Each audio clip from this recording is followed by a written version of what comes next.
Hey YouTube, I'm going to try to beat the Elder Scrolls 3 Morrowind without using any walkthroughs or guides. You see, Morrowind came out in 2002 and lacks a lot of the amenities we're used to with modern games, including three big ones that I think keep a lot of players from getting into this game. 1.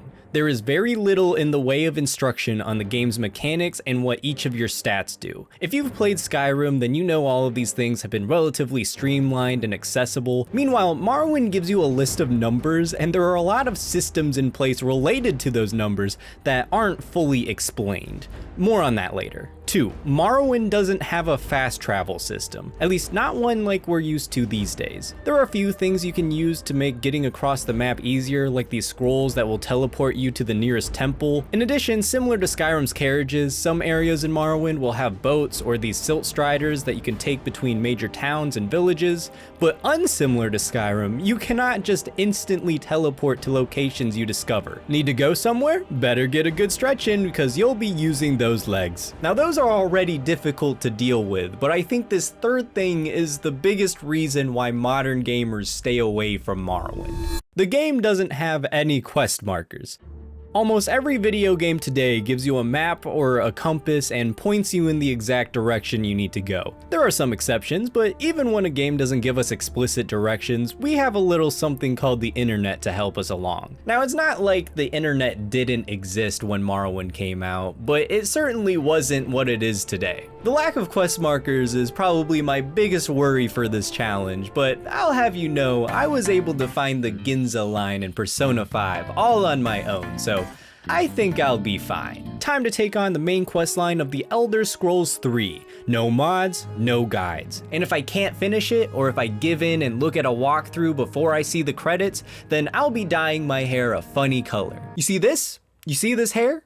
Now imagine it Jacksepticeye green. Top of the morning, you ladies! You start out Morrowind as a prisoner who has just been set free by the Emperor for reasons yet to be known to you. Before heading out into the world, you of course have to create your character. You get a couple of options for how you go about this. I tried doing the quiz, which would pick a class for me based on my answers. On a clear day, you chance upon a strange animal, its leg trapped in a hunter's claw snare. Judging from the bleeding, it will not survive long. What do you do? One summer afternoon, your father gives you a choice of chores. What would you rather do? Your cousin has given you a very embarrassing nickname. Your mother sends you to the market with a list of goods to buy. There is a lot of heated discussion. Your father sends you on a group of people called you are being very witness on the way back. While in town, the baker gives you a sweet roll. Let me guess.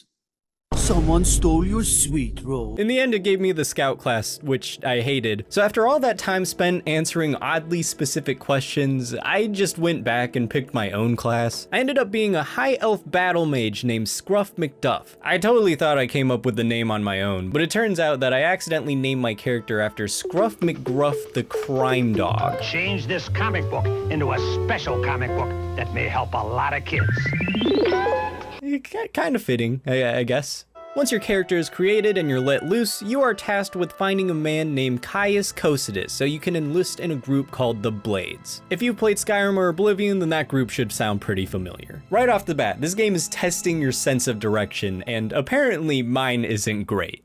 I was able to find the city I needed to be in just fine, but after that, I was lost. You're supposed to be looking for a club called the South Gate, which is very misleading when you actually find it on the east side of town. When you get there, the owner of the club gives you directions to Caius, which I managed to mess up for an hour straight somehow. To everyone who had to watch me struggle through this on stream, I am so sorry. Throughout the game, you'll receive super detailed directions, like head south out of town past the Silt Strider port, then cross bridges cast over the Odai River. At the signpost, head north towards Caldera. Immediately on the right, see a signpost for Molag Mar. Turn right and head uphill on an old road to cross an ancient Dwemer bridge over Foyada Mamaka. The entrance to Arkinghand is on the east side of the Foyada, south of the bridge. Travel cross country to the southeast until you reach the water. Tel Arun is on an island in the Zafir Bell Bay, a long swim from shore. From the Dunmer stronghold in Doranyan, go south. From Sadith Mora, Tel Arun is due west. From Telfir, Tel Arun is north. Travel 50 paces east until you reach a river. Travel upstream, eat a sandwich, and then get in a car and drive north-south for a while.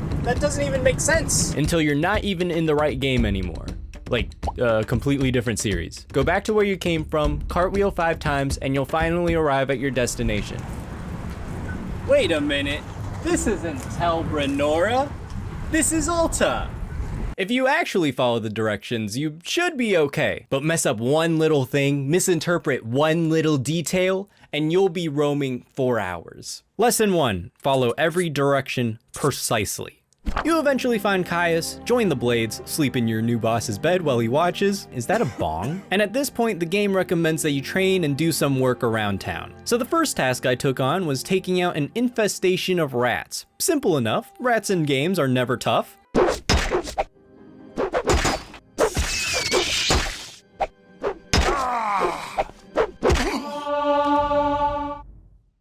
You'll quickly realize that the combat in Morrowind is not like Skyrim or Oblivion, or most games really, where you can just point and hit. You do still have to point, obviously, but whether or not you actually hit depends on a calculation based on several factors like your skill level with the weapon you're using, your luck and agility stats, your target's luck and agility stats. Remember earlier when I brought up that Morrowind has a lot of systems that it doesn't explain?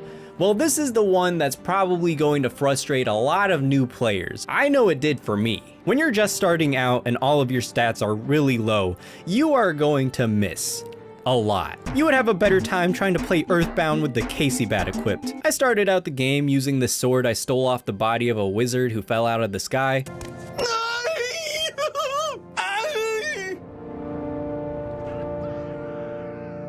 And even though it did good damage, I was barely able to land any attacks on enemies. It wasn't until about 3 hours into the game when I realized that my character was actually much more proficient with axes than swords. So I equipped one of those instead and still missed. Just not as much.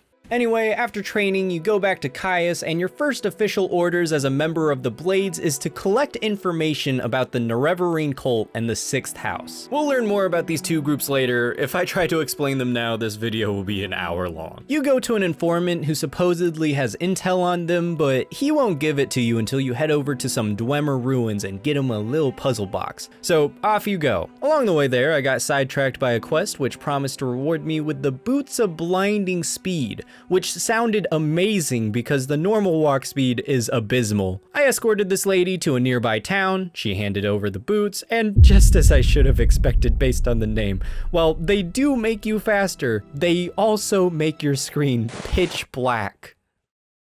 I felt swindled, to say the least. Also, say hi to Naked Man. I found him on the side of the road and he decided to tag along. Finally making it to the ruins, this game once again put me to the test. This time it was my patience and sheer tenacity on trial. Keep in mind, I already had a hard time trying to find my boss and I had specific directions to where he was. Now I'm in a giant maze-like dungeon looking for a box that could look like anything and could be anywhere. And also remember, no quest markers. I ran circles around this dungeon multiple times looking for this stupid puzzle box. I'm just starting the main quest line and this game is already breaking me. But I couldn't give up so early, not with my precious natural hair color on the line. There was one room I still had yet to check, but the door was locked and my security skill wasn't high enough to pick it. It seemed peculiar to have such a high level lock on a door at such an early point in the game, so I thought maybe there's a key I missed somewhere. I circled the dungeon once more and guess where the box was?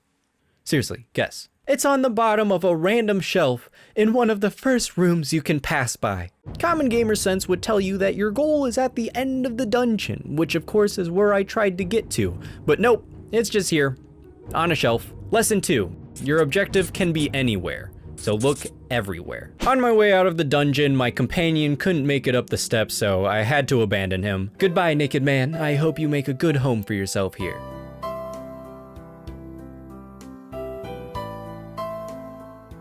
After returning to the informant and completing the quest, I decided to do some odd jobs around Morrowind, including finishing Naked Man's questline without him, which rewarded me with an axe that carried me through most of the game. You continue gathering information on this Nerevarine cult, and it turns out that you are believed to be the one who will fulfill their prophecies.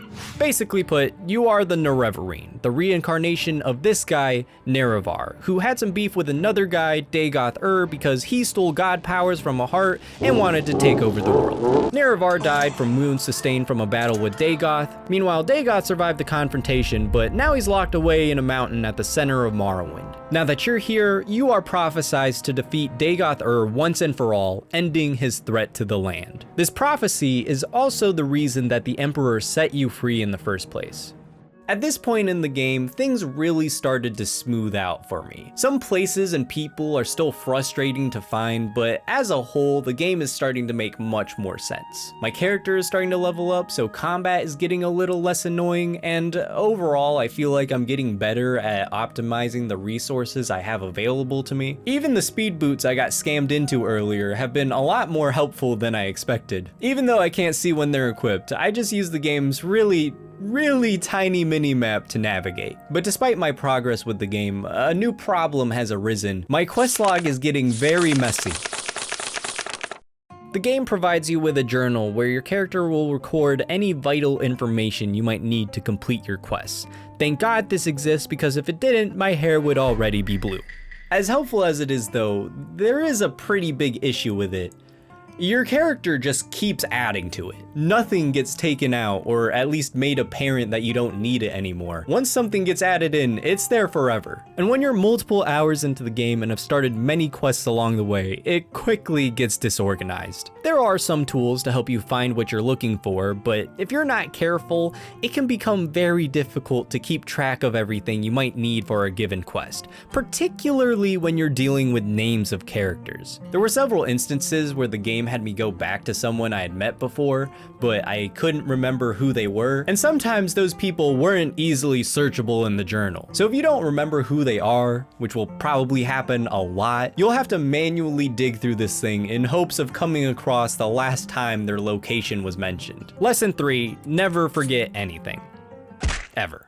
On your quest to defeat Dagoth, you have to unite the land's tribes by having them recognize you as the Nerevarine. In addition, you also have to unite Morrowind's major houses by becoming the Hortator for each one. In case you need to know what a Hortator is, it's basically a person who leads a house in a time of crisis. For example, like when a very powerful evil guy is trying to take over the world. At this point, the game gets pretty open-ended. You can go about persuading the houses and tribes in pretty much any order you want. The journal issue I mentioned a little bit ago becomes exponentially worse here. I ended up having to take physical notes to keep track of everything. A strangely large number of the jobs involve satisfying some very horny men. And by strangely large, I mean there are 2, which is still 1 more than I would like to have in any game. I mean 2 more than I would like to have in any game. The leader of one of the tribes will only acknowledge you as the Nerevarine if you find him a highborn wife who is, and I quote, pretty, plump, and with big hips to bring many sons. Knowing that no such woman would be willing to marry him, your scheme to overcome this task is literally to find a slave that fits his description, purchase her, dress her up all fancy, and then hand her over to him.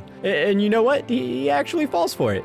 Maybe this sounds bad, but it's kind of funny. For the rest of her life, this lady just has to lie and pretend to be of noble descent. One slip up and prophecy be damned. As for the other horny quest, this dude wants you to kiss him. That's all you do. You choose the text prompt to give him a kiss, and then he agrees to vote for you and help you gain the votes for the other house members. Speaking of the other house members, most of them are easy enough to find and persuade, but for one of them, the whole gimmick of the quest is that no one knows where he is. Your only hint is that he's been seen at the top of this building, which sounded simple enough, until I actually went to the top of the building and he was nowhere to be found. I searched everywhere I could in the area. I even made my way to the roof of the building on the off chance that he might literally be on top of it. And when I still didn't find him up there, I started shooting the roof with fireballs in case he was on top of it and also invisible. This game is so absurd with some of its quests that I actually thought that was something they would do. Anyway, long story short, he wasn't there.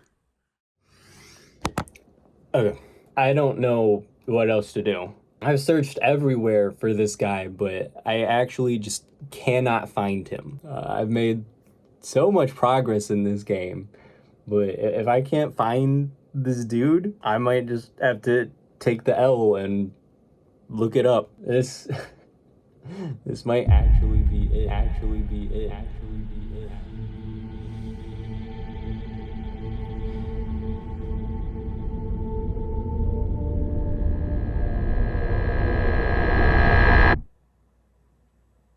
I'm just kidding. I was eventually able to find him. So at the top of this building, there's a haunted manor. You go in and there's one door in it leading to a basement, but it's locked and the security level on it is pretty high. The last time I encountered a door like this, it turned out that I didn't have to go in it at all, so at first I just assumed that this manor was part of a side quest. You know, maybe something similar to the Blood on the Ice quest in Skyrim, where you investigate a home in Windhelm in order to catch a murderer. It was only after I exhausted every other possibility I could think of that I finally decided to splurge a bunch of money on training my security skill so that in a final Hail Mary of an idea, I could at least try lockpicking that haunted basement door. Oh, and what do you know? There he is. Finally, the land is united against the enemy. God gives you a plan to fight Dagoth-Ur, and with the world now backing you, you scale the mountain all by yourself. And it's time for the final battle. You confront Dagoth-Ur.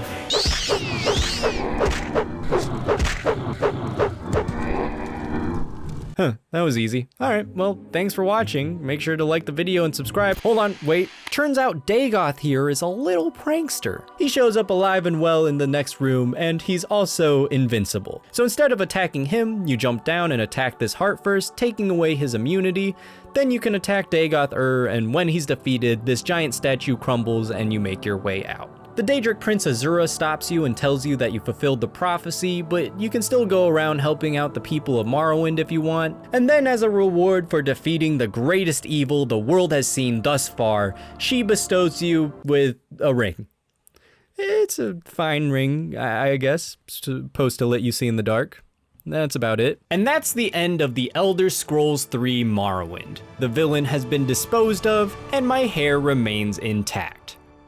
Maybe this is just a case of Stockholm Syndrome because I spent so much time with the game and now I need to justify that time spent. But to my surprise, I actually really enjoyed Morrowind. I think it does fall into that category of a flawed masterpiece. A very, very flawed and somewhat poorly aged masterpiece. The game has a very harsh learning curve. In the beginning, I struggled to find anything and none of the systems made any sense. Like, I have swung at this enemy 50 times and I haven't landed a single hit. Is the game broken or am I? Walking everywhere gets pretty tedious, and the physics and collision in the game just don't work very well at times. There were plenty of instances where I would just fall through the floor or get stuck in a spot. I was usually able to finesse my way out of it, but every now and then I would have to reload a save, which could range from perfectly fine to really awful depending on when the last save was. There's also at least one dungeon that comes to mind where you're expected to go up a set of stairs, except your jump height isn't quite high enough to make it up any of them. There are some workarounds like potions and scrolls to temporarily let you fly, but if you're like me, you just mash the jump button and hope your character can glitch his way up. There's also a gap in that same dungeon that my character just could not make it over, so I did have to use a spell on that one. Lesson 4, don't use your legs. Levitate everywhere. Between those complaints, the convoluted journal, stealth at lower levels is garbage and impossible to use, so don't go in thinking that you'll be able to stealth archer your way through it. Quest items can be in seemingly random spots, and on top of that, it can be pretty easy to lock yourself out of a quest by accidentally selling an essential item. There was one quest where I had to wear a certain helmet to trick another character into giving me a bit of information, but I accidentally sold the helmet before I ever got around to it. No confirmation prompt or anything. And now that quest will forever remain in my journal unfinished. With all of those criticisms, you would think that the game isn't very good. But the thing is, for every flaw I found in Morrowind, I also found something I really loved about it. First of all, the world is beautifully realized for its time, and it's not a world that's solely built on the typical tropes of Western fantasy. You have people living in bug husks and giant crab shells, and you literally fight dinosaurs. I mean, they're not called dinosaurs in the game, but you can't convince me that this isn't a pterodactyl. I also find Morrowind's story to be more interesting than Skyrim's or even Oblivion's, with its focus on religion and cults, even if it didn't really make that much sense until the end. Speaking of not making sense until the end, yes, the game is frustrating and confusing in the beginning, but in a way, it's super satisfying because by the end of it all, your character feels so much more powerful. I never thought I would say it feels so rewarding when you start to only miss half of your attacks instead of 99% of them. And the final reason I love Morrowind is the same reason I wanted to do this challenge in the first place. This game was able to challenge me in a way that modern games haven't done in some time. There were definitely moments where I wish I had a little more direction to go on because of some BS like finding a Dwemer cube on a random shelf in a confusing dungeon. I will never forgive that quest for what it did to me. But overall, I really enjoyed the task of having to piece together where I go, more or less on my own. Having to ask around town to find specific people because there wasn't a quest marker leading me right to them made it so much more satisfying when I finally did find them. It's like a big puzzle game, but it's not actually a puzzle game. It's just what I imagine life was like before the internet. Having to either find your own way or bite the bullet and ask an actual person for help. Which brings me to the final lesson I took away from Morrowind. Lesson 5, life won't always hand you everything. So, figure it out. If you were going to play Morrowind for the first time yourself, I would say that it's definitely best played with a guide on hand. But I would also say, try not to rely on the guide. Give the quests a go on your own first, and save the walkthrough for when the game gets so frustrating that you can actually feel it sucking the happiness away from you. It might feel like a chore, but I promise the payoff is so rewarding. Anyway, that's it from me. Feel free to tell me about your Morrowind or general Elder Scrolls thoughts in the comments below, and click this video on the screen to see something else you might like to watch. I hear the guy who made it was able to beat Morrowind without a guide, so it must be good.